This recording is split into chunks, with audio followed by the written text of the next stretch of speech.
workout for Friday, April 10th, I believe. I forgot to write the date on the board there, I'll fix that up. Okay, so there's part A, part B. Part A is going to be your warm-up as well. So what you're going to do is 4 rounds of the following 3 movements.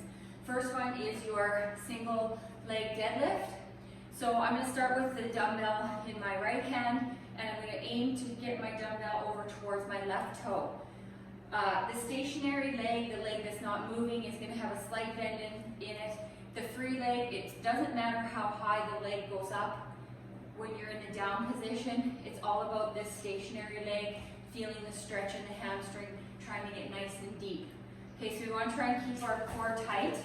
Okay, try and stare at something on the floor that's not moving so you can try and keep your balance. Okay, you might find one leg is easier than the other. Okay, so you're going to do 10 on one side, and then you're going to do 10 on the other. Try and keep that back nice and flat. And again, trying to get down nice and deep towards that foot. If you need to, you can always hold on to something if you are having trouble keeping your balance. But again, try to go to opposite toe, okay? So you're going to do 10 of those per leg. Then you're going to go into your bridge position, okay? So up here, squeezing the glutes nice and tight, making sure that core is tight, and I'm going to press up and down for 12. Okay? Then you're going to go into a mountain climber. So now normally when we're doing the warm-up, we do I call them the stretching version of the mountain climber. But this one you're going to do them a little faster, and you're going to try and think of opposite knee to opposite wrist. Okay? So you're going to go 1, 2, 3, 4, 5, 6, 7, 8, and you're going to go anywhere between 30 and 40 reps, whichever you choose. All right, so opposite knee to opposite wrist. So those 3 movements 4 times, and then you're done part A. Okay, part B is an EMOM for 20 minutes. So again, EMOM every minute on the minute. This workout says that you're going to work 30 seconds in that minute, and you're going to get 30 seconds rest. Now, depending on the weight that you have for equipment, if it's maybe on the lighter side and you're feeling that 30 seconds isn't long enough to work out, then change it to 40 seconds and rest for 20, or change it to 45 and rest for 15. It's totally up to you to make that change. Okay? So the first movement is going to be hang clean and jerks on the left arm. So I'm going to work for whatever time frame you use. I've got the 30 seconds there. You're going to do this movement on the left side for that time. Okay, so it's going to be from just above the knee. You're going to clean it up to your front rack position, and you're going to jerk it, which means you're landing with your knees bent. Okay, so I'm cleaning it, jerking. So I'm going to do this for the 30 seconds, or whichever time you pick. All right, so when I'm done that, I'm going to rest till it comes to the minute on the minute. And now I'm going to do sumo deadlift high pulse. Okay, so feet are out a little wider. We're going to make sure our knees track our toes.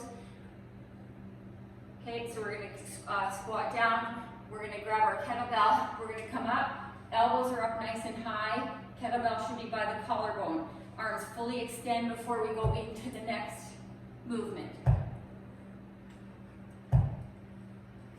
Okay? If you don't have a kettlebell and you want to use a dumbbell, you kind of clasp your hands underneath the dumbbell like so.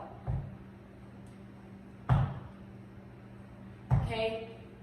Try your best to get those elbows up nice and high. All right, so there's your option for using that as a dumbbell. Now you're going to go to your right hand. So you've done your 30 seconds work, 30 seconds rest. Now it's on a new minute. Now you're going to do your hang, clean and jerk on the right side for 30 seconds. Okay.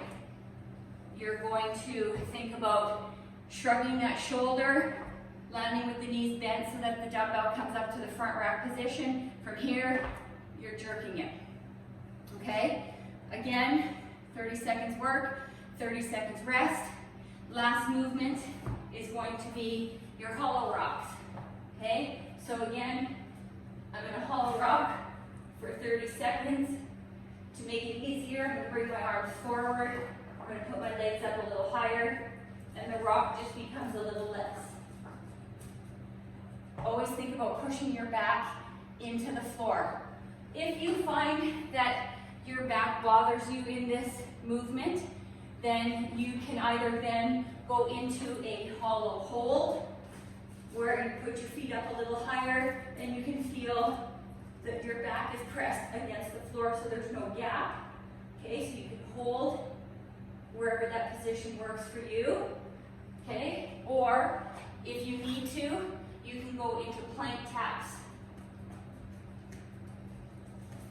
Try to keep that body nice and still.